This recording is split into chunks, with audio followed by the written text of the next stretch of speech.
শুভেচ্ছা, আমন্ত্রণ দেশ জনপদ লাইভে। সঙ্গে আছি আমি ইরশাদ জাহান মনি। রংপুরে আবু সাইদ, আশুলিয়ায় লাশ পোড়ানো এবং লক্ষ্মীপুরে ৫ জনকে হত্যা মামলায় ২৭ আসামিকে আন্তর্জাতিক অপরাধ ট্রাইব্যুনালে হাজির করা হয়েছে। এ নিয়ে জানাতে সরাসরি যোগ দিচ্ছেন সহকর্মী সাবরিনা মজুমদার। সাবরিনা, আপনার কাছে জানতে চাইব, অভিযোগ গঠনের বিষয়ে প্রসিকিউশন কি বলছে, জানাবেন।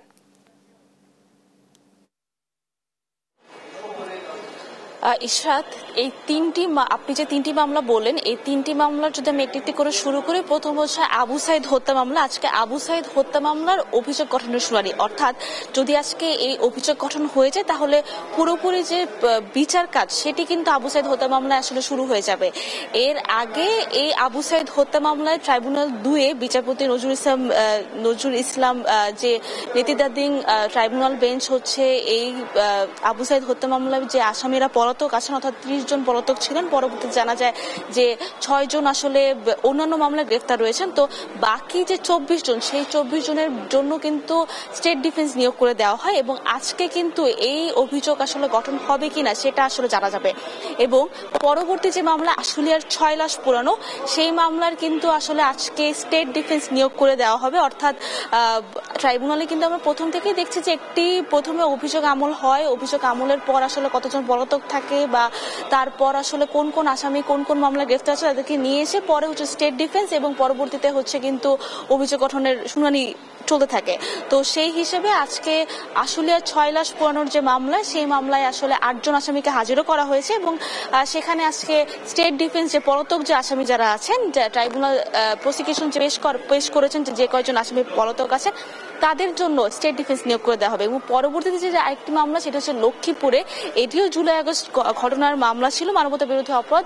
সেই মামলায় 3 জন আসামিকে আজকে প্রথম ট্রাইব্যুনালে হাজির করা হয়েছে, অর্থাৎ এখানে অভিযোগ দায়ের হয়েছে এবং পরবর্তীতে যে আসামি আছেন তাদেরকে শনাক্ত করে হচ্ছে তাদেরকে খুঁজে বের করে বা তাদেরকে বের করে হচ্ছে প্রসিকিউশন ট্রাইব্যুনাল বরাবর লিখতে দিয়েছেন যে এই মামলায় এই আসামি জড়িত রয়েছেন।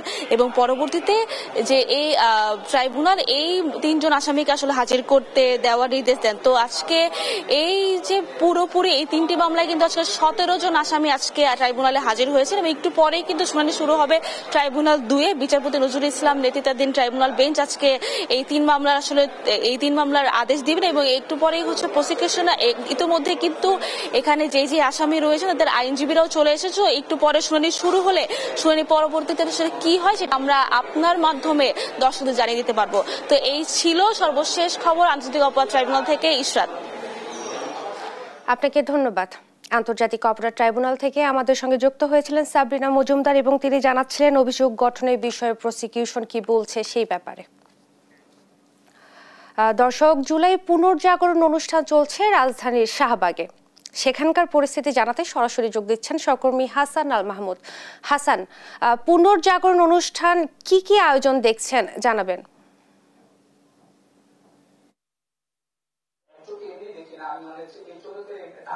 আপনাকে ধন্যবাদ। আমরা এই মুহূর্তে আছি জুলাই পুনর্জাগরণ অনুষ্ঠান যেটি করছে চিকিৎসকদের স্মরণে, যারা জুলাই অভ্যুত্থানে আহত নিহত যারা রোগী ছিলেন প্রত্যেকের চিকিৎসা দিকে যারা জুলাই অভ্যুত্থানে অবদান রেখেছে এমন চিকিৎসকদের নিয়ে আজকের এই আয়োজনটি। এখানে শাহবাগের যে আবু সাইদ কনভেনশন সেন্টার, শহীদ আবু সাইদ কনভেনশন সেন্টার রয়েছে, সেখানে কিন্তু সকাল থেকে অনুষ্ঠানটি শুরু হয়েছে। এই মুহূর্তে একটি ডকুমেন্টারি প্রদর্শন করা হচ্ছে যেখানে নো ট্রিটমেন্ট নো রিলিজ এরকম একটি ডকুমেন্টারি দেখা হচ্ছে, যেটি জুলাই অভ্যুত্থানের সময় শেখ হাসিনা যখন বিভিন্ন হসপিটালে ঘুরতে গিয়েছিলেন এবং রোগীদেরকে দেখতে গিয়েছিলেন, তখন তিনি আসলে একদিকে বলতেন যে তাদেরকে চিকিৎসা দেওয়া, অন্যদিকে বের হয়ে তিনি যে চিকিৎসকদের কে বলতেন যে কোনো চিকিৎসা হবে না, কোনো রিলিজ হবে না, এমন কোনো নির্দেশনা দেওয়া ছিল। এবং সেই সময়গুলোতে আসলে কিভাবে চিকিৎসকদের ঝুঁকি নিয়ে কাজ করতে হয়েছিল সেই বিষয়টি কিন্তু এই মুহূর্তে প্রদর্শন করা হচ্ছে। এবং জুলাই আন্দোলন আমরা দেখেছিলাম যে ঢাকা মেডিকেল সহ সরকারি বেসরকারি বিভিন্ন মেডিকেল কলেজ হাসপাতালে যারা আওয়ামী সরকারের সমর্থক ছিল তারা আসলে নানাভাবে চিকিৎসা ক্ষেত্রে বাধা দিয়েছে, যেটি আসলে চিকিৎসার ক্ষেত্রেও নৈতিকতা বিরোধী ছিল এমনটা মনে করছেন বিশেষজ্ঞরা। একই সাথে যারা এই আন্দোলন সমর্থন করতেন কিংবা এই সাধারণ মানুষের এরকম হতাহত আহতের ঘটনা দেখে যারা থাকতে পারেনি, এমন চিকিৎসক যারা চিকিৎসা দিয়েছেন তাদেরকে কিন্তু নানাভাবে হুমকি ধমকি নির্যাতন করা হয়েছে। এমনকি তাদেরকে এখান থেকে বিভিন্নভাবে ঢাকার বাইরে অন্য রিমোট এরিয়াগুলোতে তাদেরকে ট্রান্সফার করা হয়েছে, এমন কিন্তু এখানকার চিকিৎসকদের অভিজ্ঞতা বলছে। এবং এই যে যারা ঝুঁকি নিয়ে চিকিৎসা দিয়েছেন সেই সময়গুলোতে তাদের স্মরণে কিন্তু স্বাস্থ্য মন্ত্রণালয় আজকের এই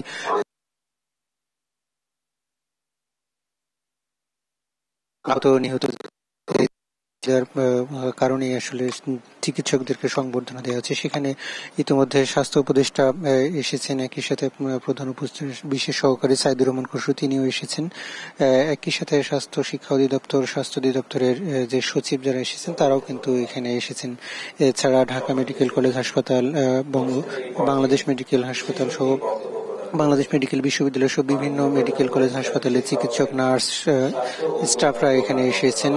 একই সাথে আমরা দেখেছিলাম যে এখানে জাতীয় বার্ন ইনস্টিটিউট এবং জাতীয় চক্ষু বিজ্ঞান ইনস্টিটিউট, নিটোর সহ বিভিন্ন হাসপাতালের চিকিৎসক কর্মকর্তারা এসেছেন। তারা স্মরণ করছেন আসলে যে ওই সময়টাতে কিভাবে তারা ঝুঁকি নিয়ে আসলে তাদেরকে কাজ করতে হয়েছিল এবং এর বিপরীতে আসলে কোন ধরনের প্রতিক্রিয়া তারা পেয়েছিল। আমরা দেখেছিলাম যে যখন সারা দেশে আন্দোলন তুঙ্গে তখন চিকিৎসকদের একটা অংশ শান্তি সমাবেশের নামে আন্দোলনকারীদেরকে সন্ত্রাসী আখ্যা দিয়ে তাদেরকে নানাভাবে চিকিৎসকদেরকে প্রভাবিত করার চেষ্টা করছে। আমরা দেখেছিলাম এর বাহিরেও কিন্তু একটা অংশ যারা এই আন্দোলনকে সমর্থন জানিয়েছিলেন এবং তারা বলছিলেন যে কোনোভাবে বৈষম্যের আর এই বাংলাদেশে চলতে পারে না এবং যে খুন গুম ওই সময়টি হচ্ছিল এবং 2000-এর বেশি মানুষের মৃত্যুর খবর আমরা শুনতে পাই। একই সাথে 22 থেকে 25,000 মানুষ যারা গুলিবিদ্ধ হয়েছিল, একই সাথে বিভিন্নভাবে আহত হয়েছিল, তাদেরকে এই চিকিৎসকদের বড় একটি অংশও কিন্তু এই হত্যাকাণ্ডগুলো নাড়া দিয়েছিল এবং তারা কিন্তু সরাসরি চিকিৎসা কার্যক্রমে অংশ নিয়েছিল। তাদের স্মরণে কিন্তু আজকের এই জুলাই পুনর্জাগরণ অনুষ্ঠানটি হচ্ছে এবং সেখানে কিছুক্ষণ পরেই স্বাস্থ্য উপদেষ্টা নূরজাহান বেগম এবং একই সাথে প্রধান উপদেষ্টার স্বাস্থ্য বিষয়ক বিশেষ সহকারী অধ্যাপক ডক্টর সাইদুর রহমান খসরু তিনিও কিন্তু বক্তব্য দিবেন বলে আমরা জানতে পেরেছি। তখন আমরা আরো আপনাকে বিস্তারিত জানতে পারবো। তো এই ছিল আমার কাছে এখান থেকে সবশেষ পরিস্থিতি। জুলাই পদযাত্রার অংশ হিসেবে জামালপুরে পথসভা করবেন জাতীয় নাগরিক পার্টি এনসিপির নেতারা। সেখানকার পরিস্থিতি জানাতে সরাসরি যোগ দিচ্ছেন সহকর্মী রিয়াদ হাসান হৃদয়। হৃদয়, আপনি তো সেখানে রয়েছেন, জানাবেন যে পদযাত্রা শুরু হয়েছে কিনা।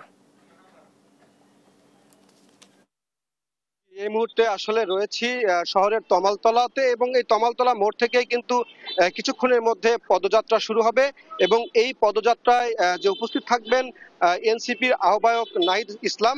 এবং আমরা যদি আপনাদের একটু দেখাই যে আজকের এই পদযাত্রাকে ঘিরে জামালপুরে এনসিপির যারা নেতাকর্মী রয়েছে তারা কিন্তু অনেক উৎসাহ এবং উদ্দীপনা নিয়ে রয়েছে। আমরা একটু কথা বলতে চাইবো এখানে যারা আয়োজন করেছে এই আজকের এই আয়োজন, তাদের সাথে একটু কথা বলতে চাইবো। এই যে আজকের আয়োজন আসলে কেমন, কি বলতে চাচ্ছেন আপনি দেশবাসীর উদ্দেশ্যে, আপনারা কি বলতে চাচ্ছেন? সারা দেশে জুলাই পদযাত্রা অনুষ্ঠিত হচ্ছে, সেই অংশেরই অংশসূচি হিসেবে আমরা জামালপুরে জুলাই পদযাত্রায় আমাদের কেন্দ্রীয় নেতৃবৃন্দ আসছেন। তো আশা করবো সারা জামালপুর থেকে খন্ড খন্ড ভাবে অলরেডি যুক্ত হচ্ছে আমাদের সাথে। এখন আমরা মোটামুটি প্রায় কয়েক শত নেতাকর্মী এখানে উপস্থিত আছি। আশা করছি বেলা বাড়তে বাড়তে সেই অবস্থা গিয়ে আস্তে আস্তে আমাদের নেতাকর্মী বাড়তে বাড়তে একটা সময় গিয়ে আমরা দেখা যাবে যে বিশাল একটা সমাবেশ করতে সক্ষম হবো ইনশাল্লাহ। আমাদের সেইটা সমাবেশ গিয়ে জমায়েত হবে দয়াময় মন্দিরের ওখানে, ফয়েজদারে মোড়ের ওখানে। হ্যাঁ ইনশাল্লাহ। জি, আসলে যেটি শুনছিলেন যে মূলত এখান থেকে কিন্তু তারা এই যে তমালতলা মোড়ে রয়েছে, এই তমালতলা মোড় থেকেই মূলত শহরের যে ফৌজদারি মোড় রয়েছে সেই ফৌজদারি মোড়ে গিয়ে তাদের যে জনসমাবেশ, সেই জনসমাবেশ কিন্তু আজকে শেষ হবে। আসলে কিছুক্ষণের মধ্যেই এই এনসিপির যে পদযাত্রা সেটি শুরু হবে বলে আমাদেরকে জানিয়েছে স্থানীয় যারা নেতাকর্মী রয়েছে। এই ছিল সর্বশেষ খবর। ধন্যবাদ আপনাকে। জামালপুরে পথসভা করবেন জাতীয় নাগরিক পার্টি এনসিপির নেতারা এবং এই ব্যাপারে বিস্তারিত জানাচ্ছিলেন সহকর্মী রিয়াদ হাসান হৃদয়। গাজীপুরের টঙ্গীতে ম্যানহোলে পড়ে নিখোঁজ নারীর এখনো সন্ধান পাওয়া যায়নি। সেখানকার পরিস্থিতি জানাতে সরাসরি যোগ দিচ্ছেন সহকর্মী নজরুল ইসলাম। নজরুল, নিখোঁজ নারীর সন্ধানে অভিযানে কি পরিস্থিতি দেখছেন, বিস্তারিত জানাবেন।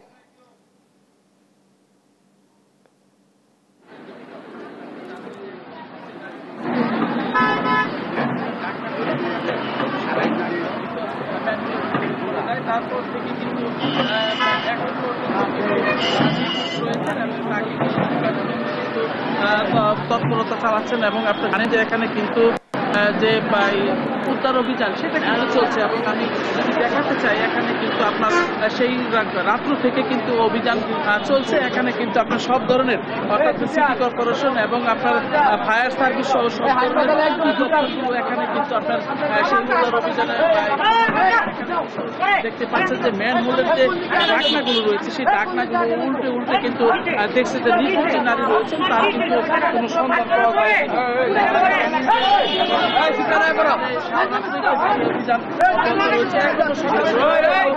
সিটি কর্পোরেশন ফায়ার সার্ভিস ডুবুরি দলও কিন্তু আমরা দেখতে পেয়েছি যে এখানে কিন্তু তারা বিভিন্ন যে সাইটগুলো রয়েছে সেই সমস্ত সাইটগুলোতে ম্যানহোলের ডাকনাগুলো উল্টে উল্টে কিন্তু তারা দেখছেন যে এখানে তাদেরকে পাওয়া যায় কিনা, সেই নিখোঁজ নারীকে পাওয়া যায়নি।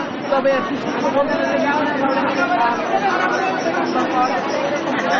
আমাদের কাছে জানিয়েছেন যে তার নাম তাসিম, সে মিরপুর 10 নম্বর এলাকায় থাকেন এবং তার পরিবারের সদস্যরা কিন্তু এখানে এসেছেন এবং তারা কিন্তু কথা বলছেন যে তাদের যে তাসিম নামে যে মহিলা সে কিন্তু ওষুধ কোম্পানির রিপ্রেজেন্টেটিভ ছিল, তার ঘটনার পর থেকে কিন্তু তার নিখোঁজ রয়েছেন। তো আপনি জানেন যে গতকাল ঢাকা ময়মনসিংহ মহাসড়কে হোসেন মার্কেট এলাকায় কিন্তু ম্যানহোলের ডাকনাগুলো থাকা অবস্থায় কিন্তু সেই স্রোতে মহিলা নিখোঁজ রয়েছেন। এখন পর্যন্ত কিন্তু আমরা দেখতে পাচ্ছি যে এখানে কিন্তু যে নিখোঁজ রয়েছে তার সন্ধানে কিন্তু ফায়ার সার্ভিস এবং পুলিশ প্রশাসন বিভিন্ন সিটি কর্পোরেশন চালিয়ে যাচ্ছেন।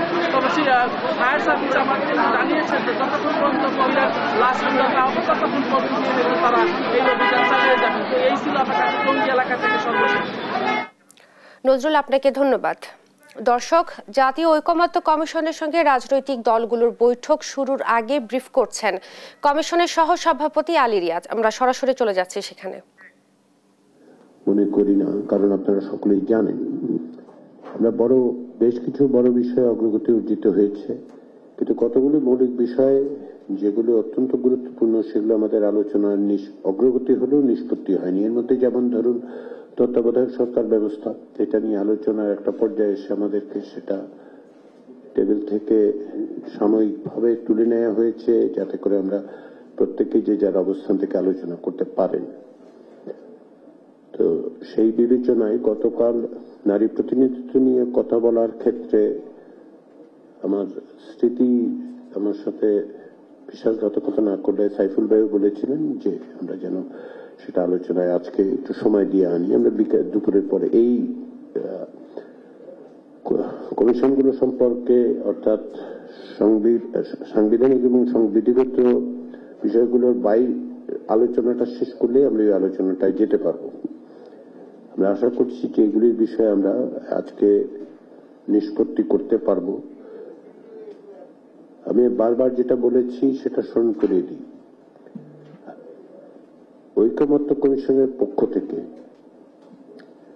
প্রাথমিক পর্যায়ে একটা প্রস্তাব থাকে, সেগুলো সংবিধান সংস্কার কমিশন, নির্বাচন সংস্কার কমিশন, দুর্নীতি দমন কমিশনের সংস্কার কমিশন, জনপ্রশাসন, পুলিশ এবং বিচার বিভাগ সংস্কার কমিশনের প্রস্তাবগুলোকে আমরা প্রথমে উপস্থাপন করি। আলাপ আলোচনার মধ্য দিয়ে বারবার আমরা পরিবর্তন সংশোধন করি এই কারণে যে আমরা দেখতে চাই যে আমরা সকলে যেন এক জায়গায় আসতে পারি। কমিশন কোনো কিছু স্থির হয়ে যে এটা আমরা একবার বলেছি সেটাই করতে হবে আমরা তা মনে করি না। ফলে বিভিন্ন রকম প্রস্তাব আমরা দিচ্ছি, সংশোধিতভাবে দিচ্ছি, কারণ আমরা এটাও সত্য যে 12টি বিষয়ে আমরা একমতের জায়গায় এসেছি, 2টি বিষয়ে নোট অফ ডিসেন্টের ব্যাপার আছে। তারপরে আমরা যে 12টি বিষয় আগের পর্যায়ের যে সমস্ত বিষয় ঐকমত্য হয়েছে এগুলোর বাইরে গুরুত্বপূর্ণ যে 20টি বিষয় তার মধ্যে 12টি বিষয় যে আমরা একমতে আসতে পেরেছি তার কারণ হচ্ছে সকলেই যে যার অবস্থান থেকে ছাড় দিচ্ছে এবং কমিশনের অবস্থানটা হচ্ছে এগুলি গুরুত্ব বিবেচনা করে আমরা যেন এক জায়গায় আসতে পারি। এগুলো আমাদেরকে কোনো না কোনো ভাবে নিষ্পত্তি করতে হবে। যেমন ধরুন তত্ত্বাবধায়ক সরকার ব্যবস্থা নিয়ে আমাদের সকলের দীর্ঘদিনের সংগ্রাম, আমাদের একটা কাঠামো তো উপস্থাপন করতে হবে জাতির সামনে। আমরা সকলে মিলে বসে যাতে করে ভবিষ্যতে আমরা এই ভয়াবহ পরিস্থিতির মধ্যে আরেকবার না যাই। তো সে কারণেই পরিমার্জন করা হচ্ছে এবং সেগুলো আপনাদের মতামতের প্রতিফলন ঘটিয়ে করা হচ্ছে। তারপরে আবারও ফ্লোর থেকে এগুলো সংশোধন হচ্ছে। সেই প্রক্রিয়াটা অব্যাহত রেখে আগামী 2-3 দিনের মধ্যে আমাদেরকে এক জায়গায় এই বিষয়গুলো নিষ্পত্তি করতে হবে। কথা বলছেন কমিশনের সহ সভাপতি আলী রিয়াজ। আমরা সরাসরি ছিলাম সেখানে। জাতীয়তাবাদী যুবদলের গ্রাফিতি অঙ্কন কর্মসূচিতে কথা বলছেন বিএনপি মহাসচিব মির্জা ফখরুল ইসলাম আলমগীর। আমরা সরাসরি চলে যাচ্ছি সেখানে। অত্যন্ত গুরুত্বপূর্ণ। আমি এখনই মুন্নাকে জিজ্ঞেস করছিলাম যে এই আন্দোলনে, এই জুলাইয়ের আন্দোলনে যুবদলের কয়জন শহীদ হয়েছে? সে বলল ৭৯ জন। ছাত্র দলের তার কয়েকদিন আগে প্রোগ্রাম করেছে, ছাত্র দলের ১৪২ জন। গোটা বাংলাদেশ সেদিন নেমে এসেছিল। শুধুমাত্র কোনো কয়েকটি দল, কয়েকটি ছেলে ছাত্র নয়, সেই 5 বছরের শিশু থেকে শুরু করে 90 বছরের বৃদ্ধ পর্যন্ত সেদিন এই ফ্যাসিস্ট হাসিনার বিরুদ্ধে রাস্তায় নেমে এসেছিল বন্ধুগণ। এবং তারই প্রমাণ আমরা দেখতে পাই যে আজকে এখনই একজন ছেলে সে সামনে এসেছিল আমার, সে দেখতে পায় না, তার 2 চোখ চলে গেছে। এইরকম প্রায় 30,000 ছাত্র জনতা শ্রমিক যারা ফ্যাসিস্ট হাসিনার নির্দেশে সেদিন পুলিশের গুলিতে নিহত হয়েছে, শহীদ হয়েছে, অঙ্গ হারিয়েছে, চোখ হারিয়েছে, অন্ধ হয়ে গেছে। এই যে এত ত্যাগ, এই যে প্রায় 2000-এর উপরে আমরা মানুষ হারালাম, ছেলে হারালাম, তরুণকে হারালাম, এই যে আমরা প্রায় 30,000-এর বেশি অধিক আমাদের নেতা কর্মীরা অন্ধ হলো, পঙ্গু হলো, তার একটাই তো লক্ষ্যটা হচ্ছে যে ফ্যাসিস্ট হাসিনাকে বিদায় করে এই বাংলাদেশে একটা গণতান্ত্রিক রাষ্ট্র ব্যবস্থা প্রতিষ্ঠা করা, তাই না? একটা ন্যায্য সমাজ প্রতিষ্ঠা করা। আজকে যখন পত্রিকা খুললাম, বেদনায় একেবারে নীল হয়ে গেছি। দেখলাম 5 জন সমন্বয়কারীকে গ্রেফতার করেছে পুলিশ। তারা জোর করে একটি বাড়ি থেকে, একজন সাবেক সংসদ সদস্যের বাড়ি থেকে 50 লক্ষ টাকা আদায় করছে। এই কি পরিণতি থেকে আমরা চেয়েছিলাম? এই বাংলাদেশের মানুষকে কেউ এটা চেয়েছিল? সুতরাং এত তাড়াতাড়ি যদি এই ঘটনা ঘটে, 1 বছর হয়নি, তাহলে আমাদের ভবিষ্যৎ কি? প্রিয় সহকর্মী যোদ্ধারা, এই কথাগুলো এই জন্য বলছি যে গোটা বাংলাদেশ তোমাদের দিকে চেয়ে আছে। এই তরুণ যুবক যারা বদলে দিয়েছে, যারা পাল্টে দিয়েছে সেই হাসিনার ক্ষমতাকে, তাকে দূর করে দিয়েছে দেশ থেকে, তাদেরকেই তো এখন এই দেশ গড়ে তুলতে হবে, তাদেরকেই তো এখন এই দেশকে নির্মাণ করতে হবে এবং তাদেরকে ভবিষ্যতের একটা সুন্দর বাংলাদেশ তৈরি করতে হবে, ন্যায্যতার ভিত্তিতে, মানবতার ভিত্তিতে। দুঃখ হয় আমাদের যখন আমরা দেখি যে 1 বছর সময়ের মধ্যেও আমরা এই কথা জোর গলায় বলতে পারছি না যে আমরা এখন তৈরি হয়ে গেছি, এই দেশ আমরা নতুন করে গড়ে তুলব।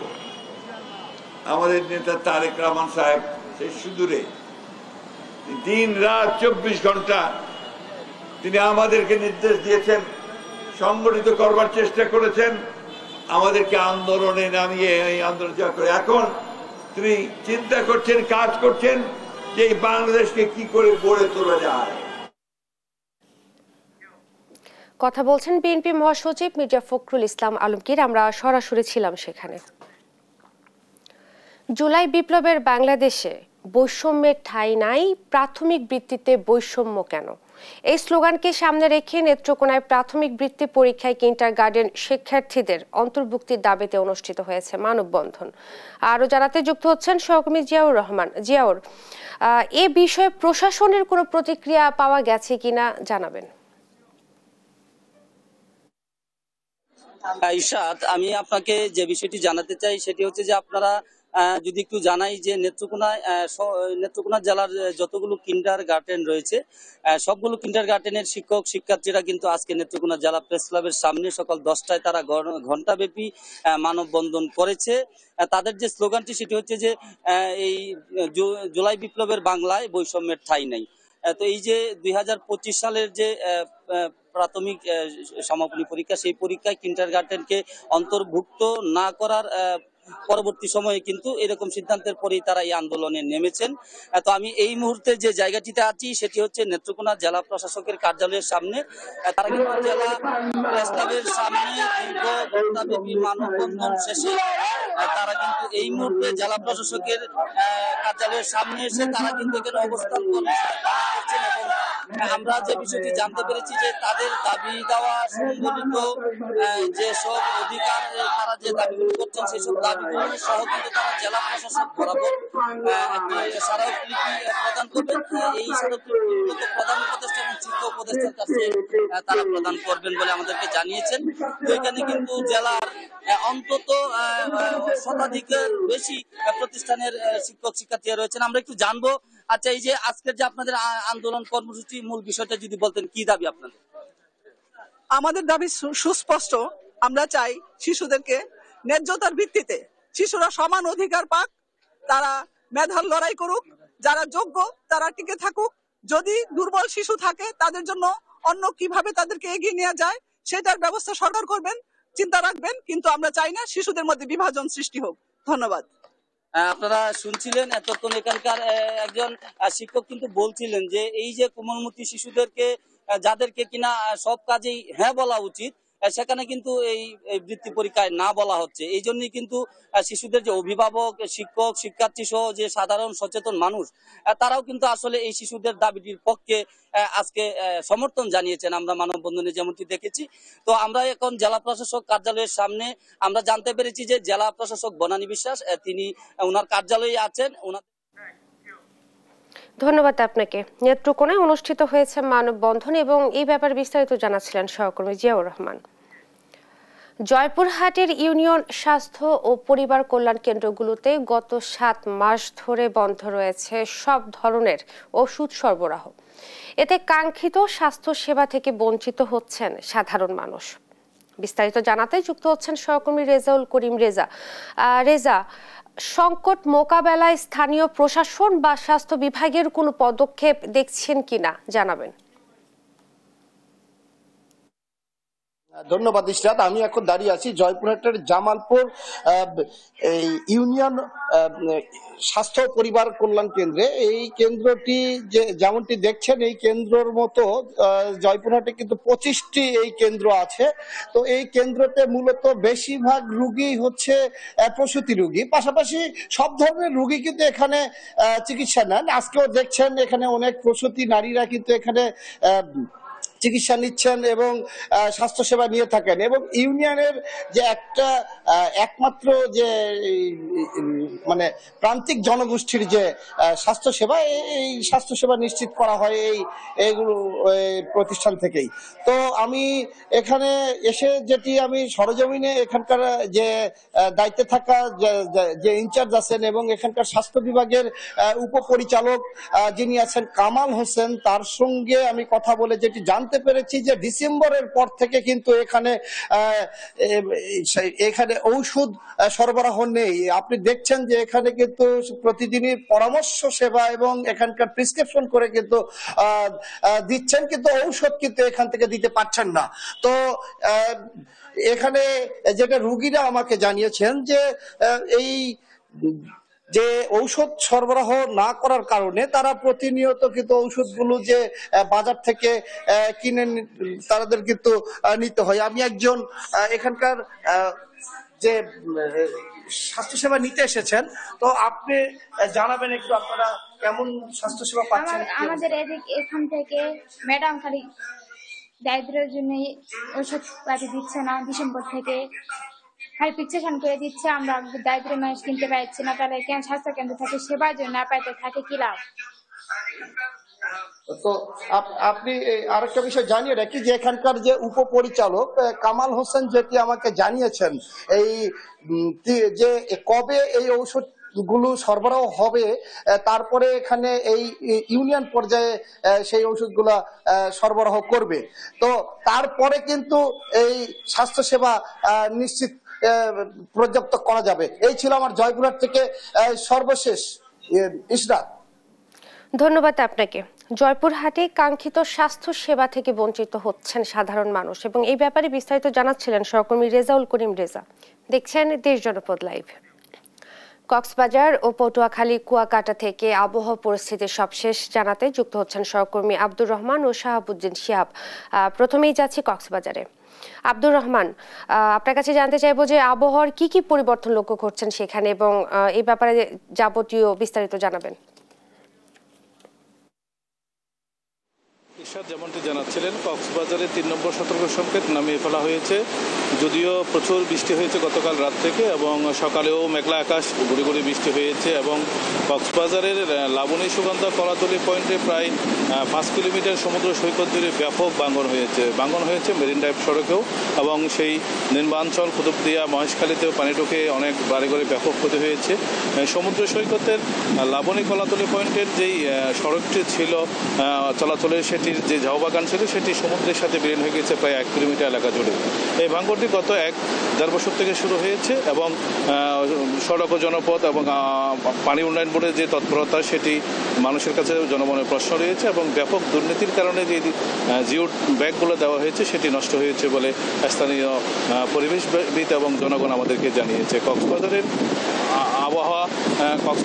যে আবহাওয়া সেটি আরও আগামী 2-1 দিন বৃষ্টি থাকবে বলে আমাদেরকে জানিয়েছে এবং সেই ঝড় থেকে ঝড় হওয়া থাকতে পারে এবং কক্সবাজারের বৈরী আবহাওয়ার বৃষ্টি স্বাভাবিক না হওয়া পর্যন্ত কয়েকদিন বৃষ্টি হতে পারে। আমরা এখন যাব কুয়াকাটার সর্বশেষ অবস্থা জানবো। শিহাব, আমাদেরকে জানাবেন কুয়াকাটার কি অবস্থা এখন, আবহাওয়ার কি খবর?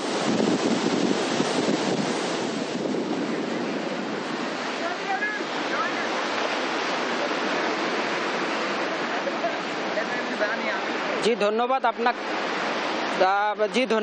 মৌসুমী বায়ুর প্রভাবে কুয়াকাটা সমুদ্র সৈকতে সকাল থেকে কিন্তু গুড়ি গুড়ি বৃষ্টি হচ্ছে এবং বৃষ্টির সাথে কিন্তু আকাশ মেঘলা রয়েছে। আমি যদি আপনাদেরকে একটু ক্যামেরার মাধ্যমে দেখাই যে আমার পিছনে দেখতে পাবেন যে সমুদ্র সৈকত কিন্তু কিছুটা উত্তাল রয়েছে। গত 2 দিনের যে সমুদ্রের যে ভয়ঙ্কর রূপ ছিল সেই রূপটা কেটে এখন কিন্তু কিছুটা উত্তাল রয়েছে এবং বৈরী আবহাওয়ার কারণে কুয়াকাটাতে যে সকল পর্যটক এসেছে সে সকল পর্যটকরা কিন্তু সকাল থেকে সমুদ্র সৈকতে তারা ঘুরতে বের হতে পারেনি, কারণ এই বৈরী আবহাওয়ার কারণে। এমনটাই তারা অভিযোগ করেছেন যে দূর থেকে ঘুরতে এসেও কিন্তু তারা বের হতে পারছেন না। পাশাপাশি সকাল থেকে বৃষ্টি হওয়ার কারণে যে সকল নিম্ন আয়ের মানুষ রয়েছে তাদেরও কিন্তু একটু ভোগান্তির শিকার হতে হয়েছে। তারা তাদের আয়ের জন্য ঘর থেকে বেরোতে পারছেন না। ছোট যে বাচ্চারা, শিশুরা রয়েছে তারাও কিন্তু স্কুলে যেতে পারছেন না। তো কুয়াকাটা সমুদ্র সৈকতে বর্তমানে এখনো গুড়ি গুড়ি বৃষ্টি হচ্ছে। আবহাওয়া অফিস বলছে আরো 2-3 দিন এই বৃষ্টি অব্যাহত থাকবে। তো কুয়াকাটা সমুদ্র সৈকত থেকে আমার কাছে এই ছিল সর্বশেষ। আপনাদেরকে ধন্যবাদ। এই ছিল এখনকার দেশ জনপদ লাইভ। পরের বুলেটিন দেখার আমন্ত্রণ রইল। ধন্যবাদ সবাইকে।